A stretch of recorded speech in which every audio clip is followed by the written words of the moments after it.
Thank you very much. Okay, Dr. Hudson. Hi, I'm Rob Hudson from Alpaugh Unified School District. I'm one of those districts who doesn't have any idea what a bonding capacity is. If we wanted to go out and float a bond, I guess we could pull one down for about $1.6 million, but in the case of our school, that would only cover perhaps, wouldn't even cover planning, I don't think. Wouldn't even get through that process. So Could you just say how many students you have? I'm getting there. Oh. I have 367 students, preschool through 12th grade, all on one campus. And our conditions are very severe at our school because we're in the middle of a lake bed, and it's a lot of alkali, and it's essentially has chewed up all of the buildings. The concrete is pulverized. The pounds per square inch, the capacity is not where it should be. So the buildings are literally falling down. And we've been after the state for quite a while to help us out with this, and they've been doing everything that they can within the conditions that exist. And that's where one of the key parts that I think is important to all of this is Prop 98, there's a lot of room. People say there's a lot of money, a lot of things going through there, but there's not enough room for everybody to come join. I'm barely struggling just to do what I need to do to keep my students in supplies, to keep them in materials, and to keep up with what we need to do. Prop 98 is already crowded, no room in here. We need to look at explore some other options if we really do need to find a better funding source. Alpaugh has been, we started 10 years ago to get our project going. It's taken quite a while to get going. Thank God it is in process, but it was only a piece of it. Only a piece of the funding was approved, and that's one of the points that I was going to try to really push forward is that you showed us that wonderful chart. Each one of those charts has its own specific parameters that they need met. Those departments don't communicate with each other a whole lot. So you may get moving on one and the other one's sitting quiet, but yet when you're a small school and you're sitting there waiting for your project to get done, when that funding dies out on one and they're saying, hey, you got to knock down your old school, well, I haven't gotten the rest of the funding yet that I need to finish this, it's very disjointed. So if you really, and it costs money. For us to stop and go 3 times, it's going to cost us over $1 million in a $22 million project. There's an extreme amount of waste that goes on when you don't have your funding streamlined. Everything is disjointed. There's here, here, here, here. And now we stop and we wait for the next bond to pass, God willing. And when it does, we'll get another little piece of money. Then hopefully there'll be enough left for us to cover the one that's farther down the list. It's an interesting situation that we've been doing the ballet for a while now. We figure by the time from start to finish this project will take us about 17 years. So, and hopefully I'll be able to see it before I retire.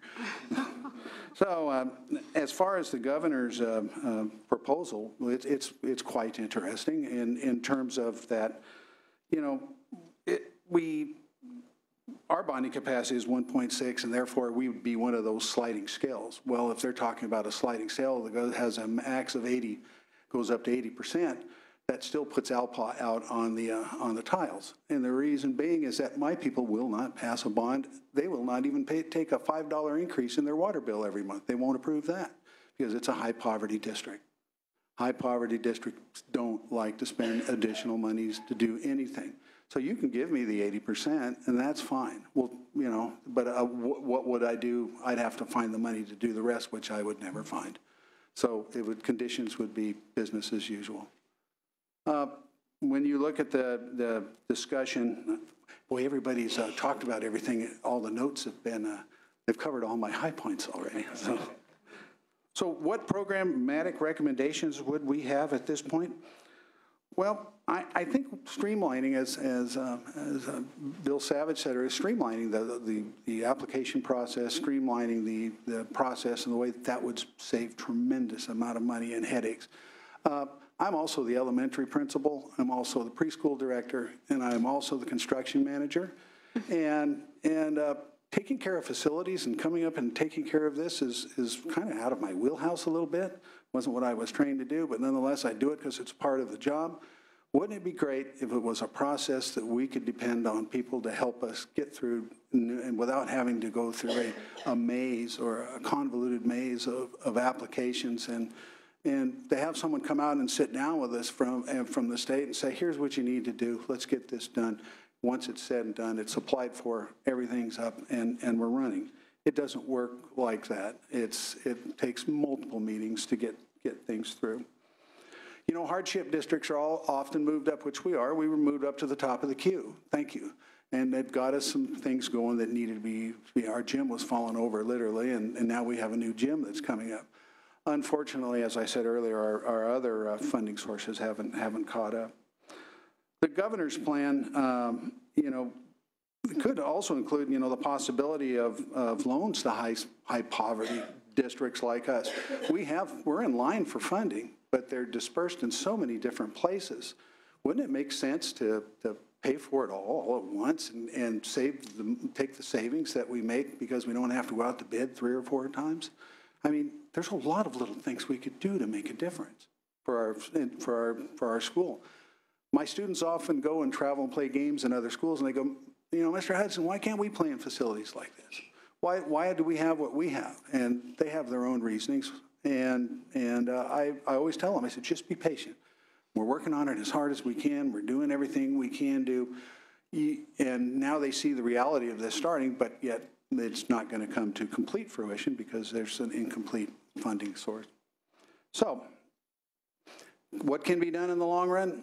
I think working with OPSC, I think working with the overall funding model to where a smoother delivery, better delivery of money, which we desperately need. I think it would be fantastic if we could. I like the suggestion I heard earlier about not sending the plans back to DSA, that it being a local. Untold years are lost in DSA, and it's not their fault. They're working with a minimum amount of people to do a maximum amount of work. I understand that. I'm in the same position. And so I fault no one for those kinds of things. It's just the reality that it is. But to be able to make local decisions and to decide what you want done at your school, I think is absolutely critical. We talk a lot about LCFF and flexible funding, and yet when it comes to funding our schools for construction, there really is no flexibility because we're hemmed in so tightly with regulations. You may have a compelling reason, or you may say to them, you know, you're only funding me for 14 classrooms and I have 21 teachers. There's nothing they can do because they do not have the flexibility within the regulations to meet the needs of certain situations. I think that's critical. I think it has to be a flexible, breathing entity. I don't think it can stay tied into a tight box. I think it has to be something that addresses the needs of each individual district, and they have to buy into it, you know, to the point where their name is on the plaque. So that's what I honestly believe needs to happen. So to sum it up, I don't see a lot of promise in you know, some of the discussions that I heard today, but I do hear a lot of promise in terms of what we can do to make the current system that we have even better and make it work even better. I'm willing to drive up here and leave my students to come tell you about the things that I'm concerned about. Therefore, I know it's important, and I'm glad that the small school voice was heard. Thank you. Thank you very much. Do you have any questions, Senator Hancock? I really don't. Is the general feeling that a bond program is best if we can streamline it and target it?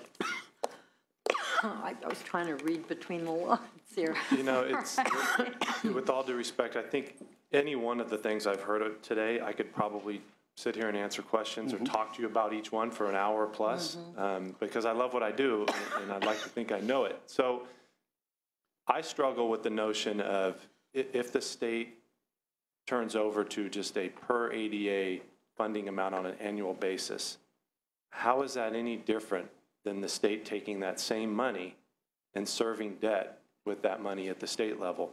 Because all that's going to happen, at least in my mind's eye, if I get a per ADA amount of money per the LAO's proposal, I can't do anything with that money unless I leverage it. It's why I have a mortgage on my home. It's why I finance my vehicles, unfortunately. It's a true, proven financial method to buy big-ticket items like schools. So for an elementary school right now, it's going to cost me about $25 million a year. Receiving $3, $4, $5 million a year won't get me there. I'm going to have to leverage that. I don't know a bond purchaser that will allow me to leverage state dollars right now, given the recession we just lived in, because nothing is certain. And so from just my own personal opinion, I see a benefit to that. Yes, Ms. Hancock, to answer your question. Let me just, because I can see the difficulty in leveraging anything at the local Right. level on the assumption of ongoing general fund money. Correct. Because general fund money fluctuates. Right. Is there a way to get around that? See, I think the governor has been, from listening to what he says publicly, I don't, know his inner thoughts, but is concerned about the fact that you essentially pay twice for a bond. Right. And therefore, you're paying for that stability. If there was a way to get the stability of a bond because it's an obligation. And I'll admit, I mean, I'm frustrated, as are probably you, hearing all of us today, because what's the answer then, correct? So, Right. so many of these things that we've talked about, I don't see us getting out of. I don't know how you get away from DSA. From the structural and fire and life safety perspective, and to push that off, I would have to deal with 4 different jurisdictions if I went to my local building departments, depending on where I'm building the school. My schools would be vastly different because of their priorities, not mine as an educator. But at the same, in CDE, I don't know how you get away from their educational adequacy approval of our plans, from their site approval in our land acquisitions. So I think a lot of the agencies play a huge role in at least ensuring that these projects are safe for students. And when we're talking about safety, it's paramount. Just another question then. Would you see a difficulty in housing the entire effort in the Department of Education? And No. give you some full-time architects to do the architectural review for technical details?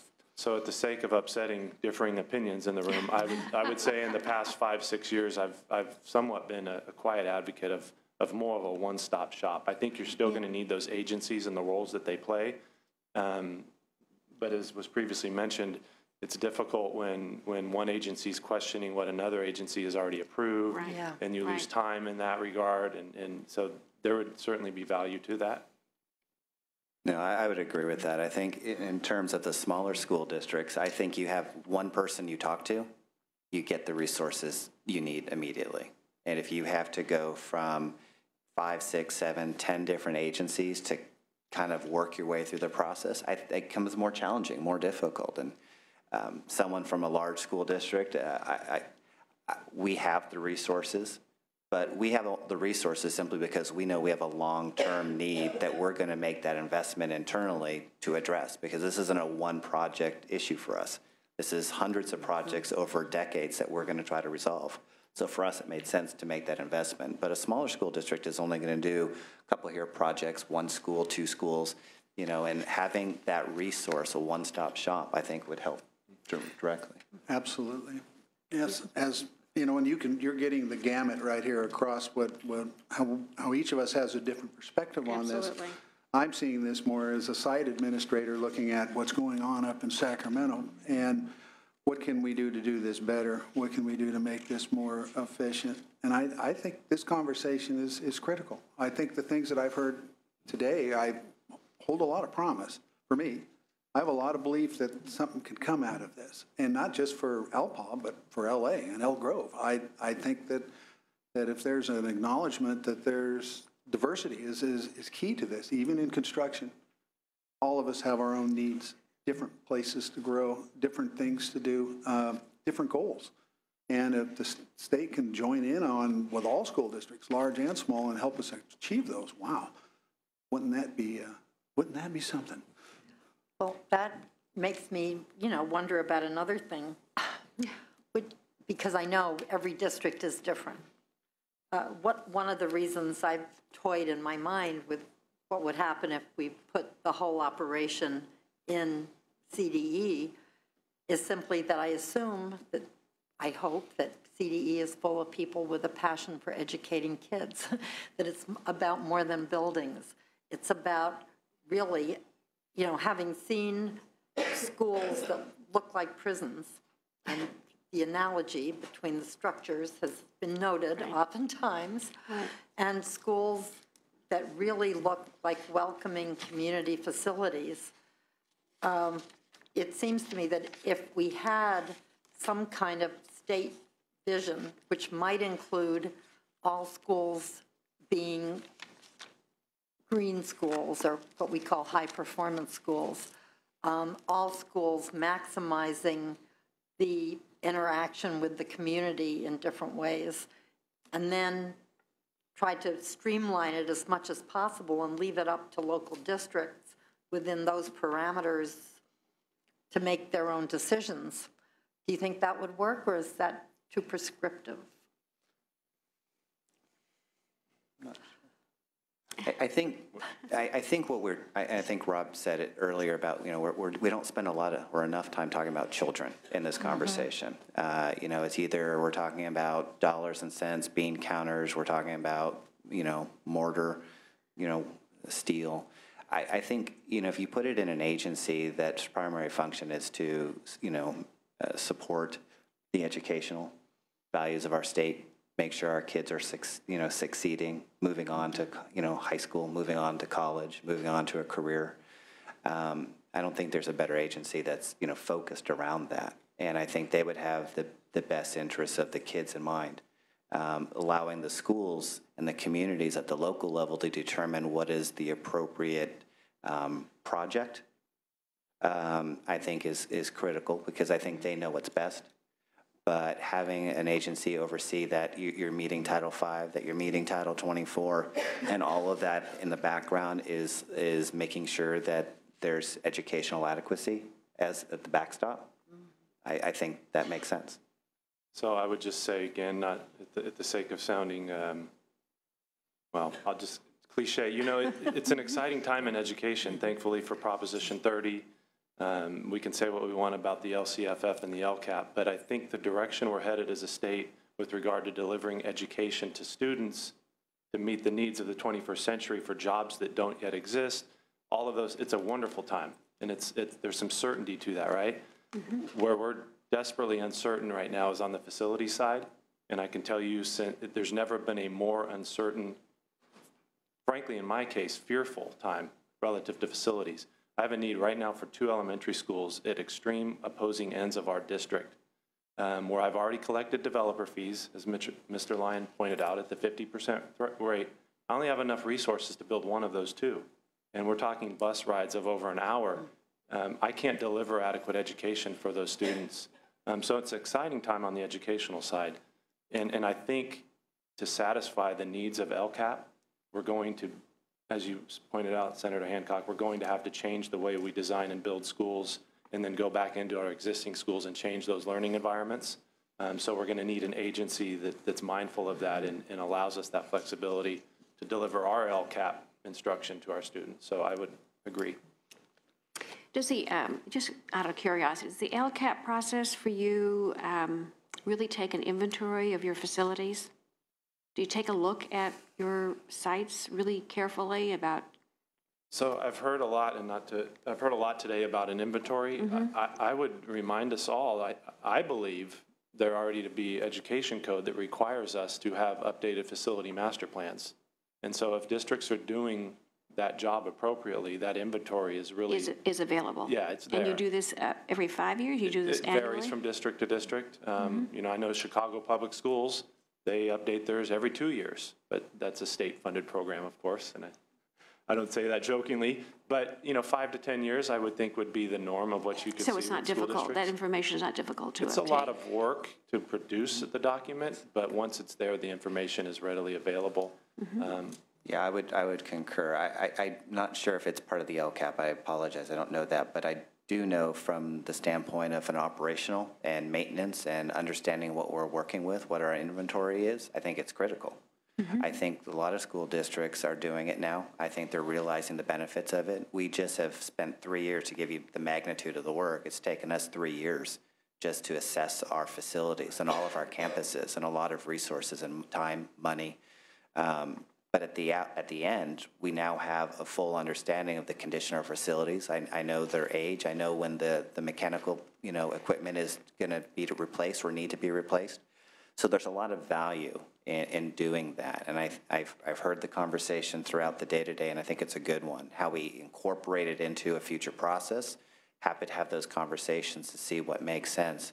But I think just to kind of delineate a little bit between what the state needs to know versus why school districts do it, I think there's a significant difference. I think some people have talked about, well, we don't know what's out there. And if you just want to know ages and how many buildings, I'm sure districts can get that to you. But for a school district, I also want to know, how old is that roof? What condition is it in? You can have a 30-year-old roof and it be in great condition, or you can have a 30-year-old roof that's falling apart. It's really a way for me at the local level to know how I need to shift resources. So it's just how it's used at the local level is critical, but it's an important process. For all of you, if there was one thing that you could change in the present program, what would it be? Can we confer on this? They're saying, Rob, don't say anything stupid. Wow, one thing. You go first. My one thing would be flexibility within the system to acknowledge individual needs of each school, what needs to be done with that school, and to understand that the funding has to come through all at one time and not in spurts. That would change our life radically in terms of what we're doing construction-wise. The process is just killer. Okay. It really is for smalls. So I don't say this naively in terms of that there shouldn't be any accountability, because there should be. But I think districts at the local level should have a lot more flexibility of how they spend the state dollars. Again, there's been a tone or a change in the way that that's worked since 1998. And so we're not able, as I think you've heard from all of us, to do the things at the more localized level that we think are important. And we have to fit our needs within that state program. So it's more on the funding side, I think, is where I would make the significant changes. Okay, thanks. I would just simply echo the comments about flexibility. I think the locals understand what their needs are in their community. Even in a large district like my communities are different. They're different all over. And so we try to make sure our schools match that need. And so for us, we don't want to try to fit our project or our design within a funding model. We want to design what our community needs and ask that the state support that. So in terms of flexibility, we should be able to, as long as we're meeting Title V standards, meeting Title 24 standards, as long as we're meeting those standards, we just simply ask that the state support us. The level of funding, that's a whole other day of a conversation. But just having that flexibility to know that we can design a school the way that it's important for us in our community, whether it be that we set it up for joint use, whether it be community-based, whether it be, shared facilities amongst small learning communities, however you want to design that should be encouraged. And the state should just support that. And so I would just say flexibility. Okay. Senator Hancock, any more questions? Thank you very much. You've given us a lot to think about. Now it's time for public comment. We have the segments and the Department of Ed up first. Okay. Do we have higher ed first? The segments? And then Department of Ed? No segments. So I've got Nadia here, I don't know. Okay. I see community colleges. Morning. Superintendent of Public Instruction, Tom Torlakson. So the superintendent was actually part of the team who originally negotiated SB 50 when he was here in the assembly. And he believes that the school facilities program has been very successful. We've built and modernized thousands of classrooms throughout the state, and we've done all of this with a state and local partnership. He does agree it's time to review and reform the program, and appreciates all the work that the legislature is doing on this. In looking at a new program, he thinks there are two very important points to consider. The fact that the program needs to be streamlined as well as the fact that classrooms need to be flexible. They need to reflect learning for our 21st century skills. Lastly, the superintendent does not support funding the school facilities program out of Proposition 98. He just likes to remind folks that LCFF, when fully implemented, only brings school districts back to the 07-08 funding levels. Thank you. Thank you. Nadia Leal Carrillo at the University of California. We appreciate the committee's attention to this important matter and just want to take this opportunity to indicate that the university is very much interested in being part of the discussion. We believe that it's important to include the capital needs of higher education, and for UC, we've identified about $550 million in capital needs per year. For this reason, we'd like to work in concert with our K-12 partners and with the committee to on these issues as it moves forward. Thank you. Thank you very much. Okay. Please join us at the table. I think we do 4 at a time. Yeah. And let's be brief. Madam Chair and Senator Hancock, Amy Blumberg on behalf of the California Charter Schools Association. Charter public schools serve nearly 548,000 students in 1,184 schools across the state. That's about 10% of the public school population, and there's 91,000 students on waiting lists. School facilities are one of the biggest challenges that charter schools face, and oftentimes schools have to make the difficult choice of taking money out of the classroom to put a roof over students' heads. We urge equity for all public school children in any future school facility or bond program. Charter schools, as I mentioned, serve 10%, so things should be proportioned accordingly. Any new program that relies heavily on local dollars will disproportionately hurt charter schools because they have no authority to enact local school bonds and don't have access to local school bond funds. CCSA strongly supports the additional funds in the governor's proposed budget for the SB 740 Charter School Facility Program. These additional funds will allow more charter schools that serve low-income students down to the 55% free and reduced price lunch threshold. And this is a needs-based program. Thank you. Thank you. Madam Chair and members, Ian Padilla representing the Coalition for Adequate School Housing. I'm just going to hit on it. Well, first of all, we really appreciate the attention that is shown on facilities, these high levels of discussion by the stakeholders, by your body, by the other body. School facilities is very important to us, clearly, and so we appreciate this opportunity.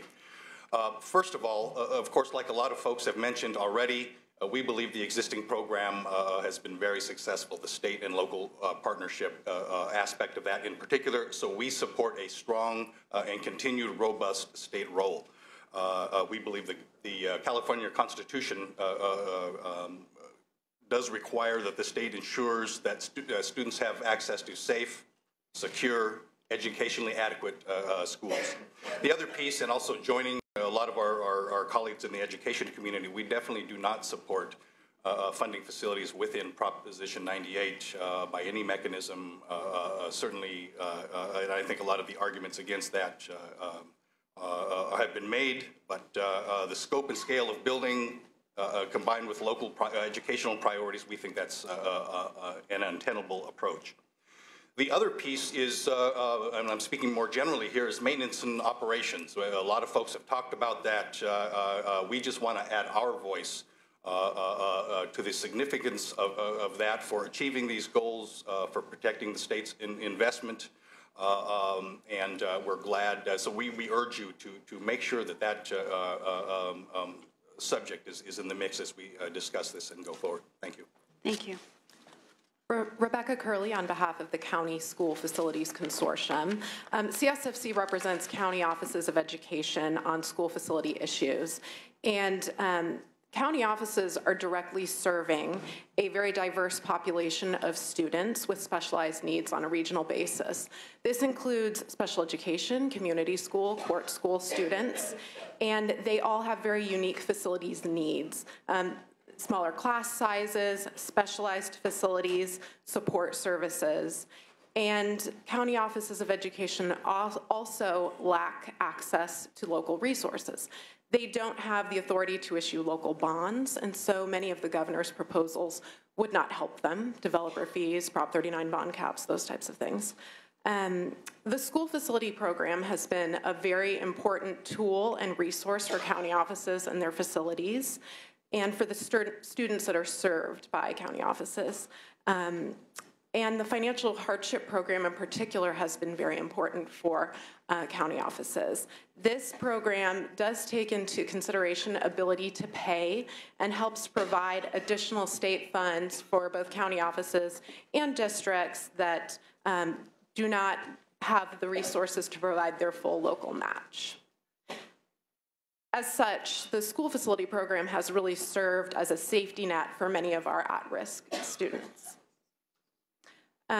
We believe that all students deserve access to safe, modern facilities with 21st century learning environments.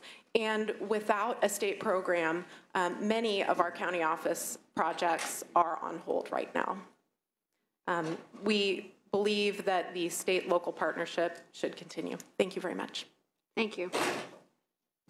Good morning, Madam Chair. Pamela Gibbs, representing the Los Angeles County Office of Education. I first of all want to align myself with the comments from my colleague, Ms. Curley.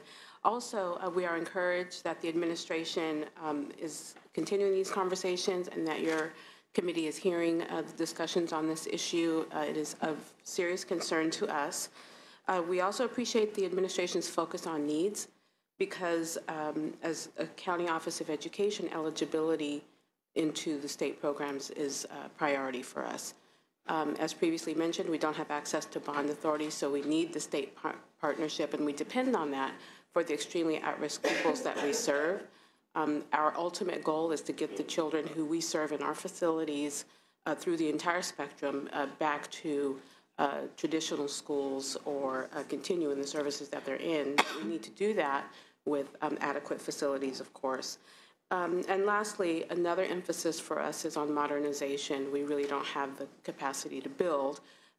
We have a lot of aging facilities, and so we would like to see a greater emphasis on that going forward. We look forward to working with all of you in the future, and thank you again for holding this hearing. Thank you.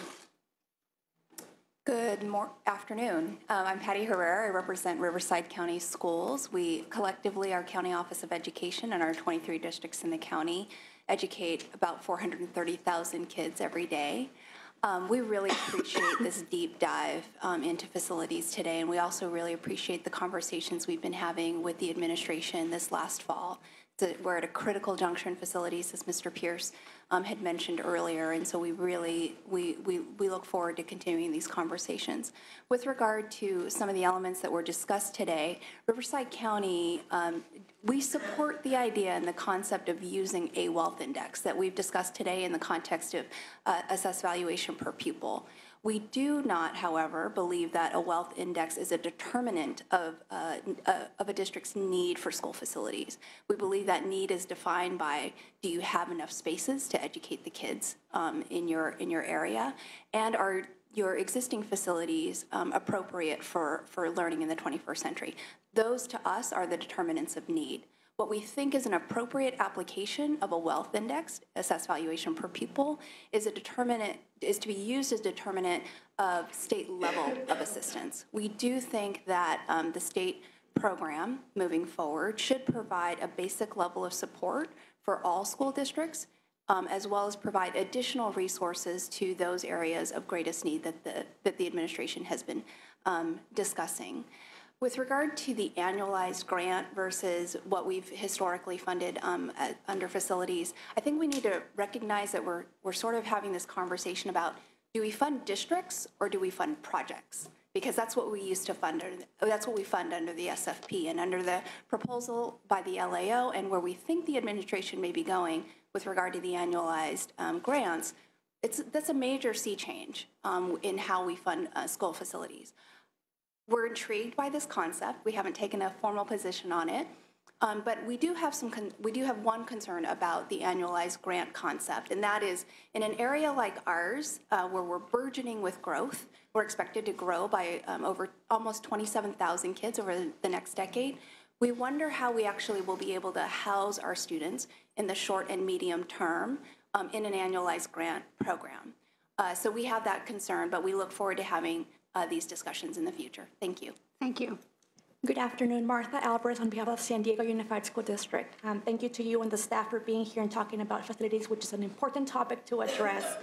In the interest of time, I'll just mention a couple of concerns and things that we do, San Diego Unified does support.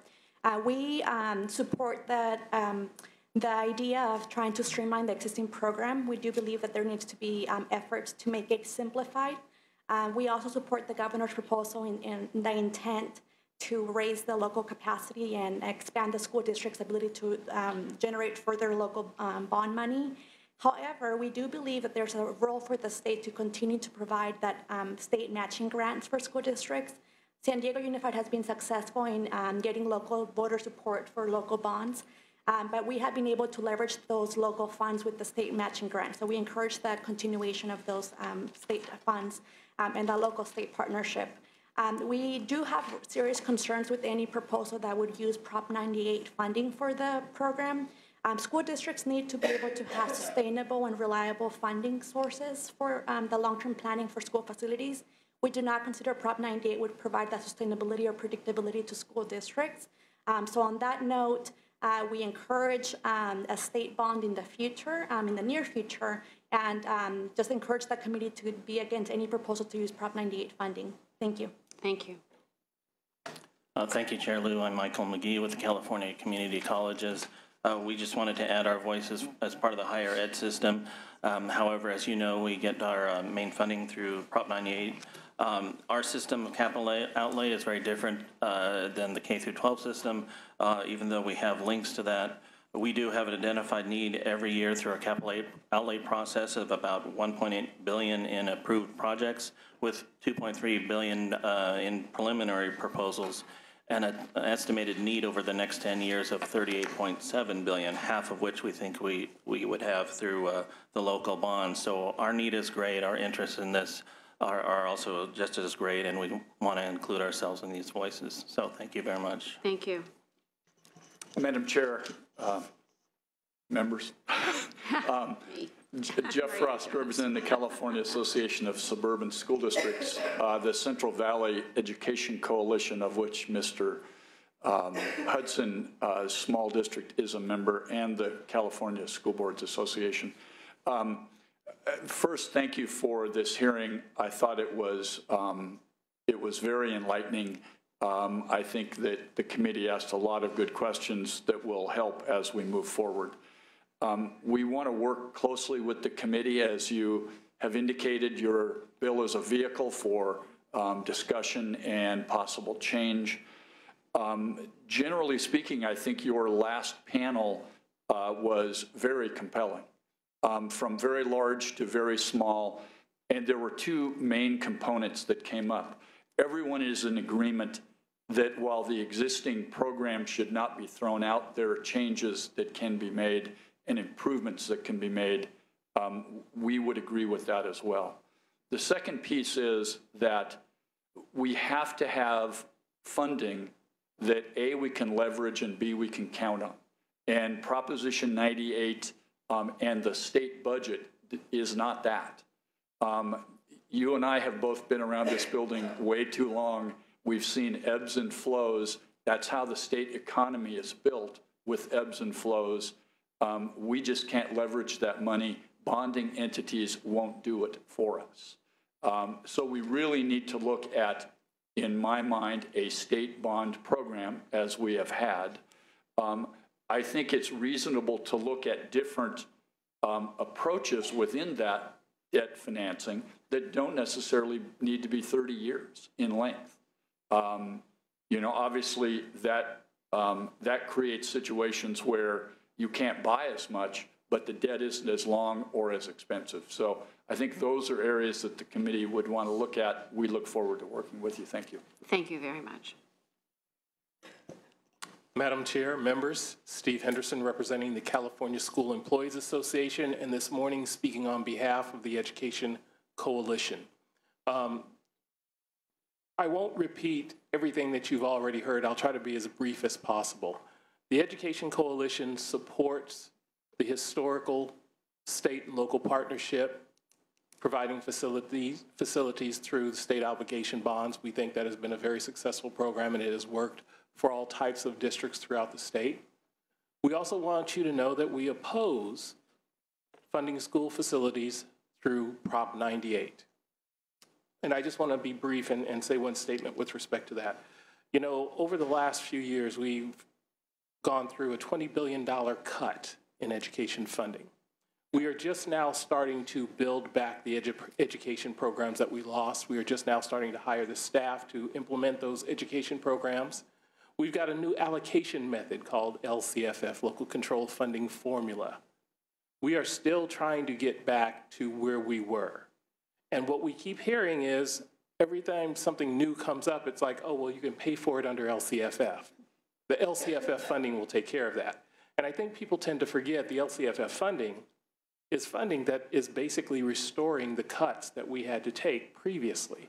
And so we would like to caution you and let you know that we are, as the Ed Coalition, really opposed to trying to use general fund monies, Proposition 98 monies, for school facilities construction and modernization. Thank you. Thank you. Madam Chair, my name is Paul Kiefer. I am Director at Pacific Charter Institute. We have 3 charter schools in the region. We're independent study or non-site based, and so we're not even in this conversation to date, and I would like to put us in this conversation. Currently, we put about 7% of our funding, 7% of our students' funding into facilities so we can offer programs. While others are trying to restore programs, we actually are moving ahead with new programs, and this year we've kicked off 2 CTE programs, including EKG technician, as well as medical assisting. One of these programs is in Oak Park, right near us, where we have teen parents actually participating in EKG certifications.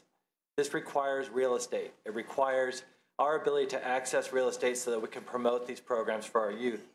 I support per pupil funding if anything can go towards our students in the independent study realm so that we can offset the cost that's coming out of our own LCFF funding. Our LCAP is designed towards student achievement. It's designed towards our ELs. It's designed towards our foster students, and we need relief. And I implore you and I implore the committee to look to independent study not as an add-on or even an outcast, but look at us as an integral part of the communities. And I thank you for your time. Thank you very much. Any other comment? Well, I certainly appreciate all of those who have participated, and you've given the committee lots to digest and think about, and we look forward to working with everyone here to make sure that what we do is going to move California forward, especially in these new facilities. So thank you, and the meeting is adjourned.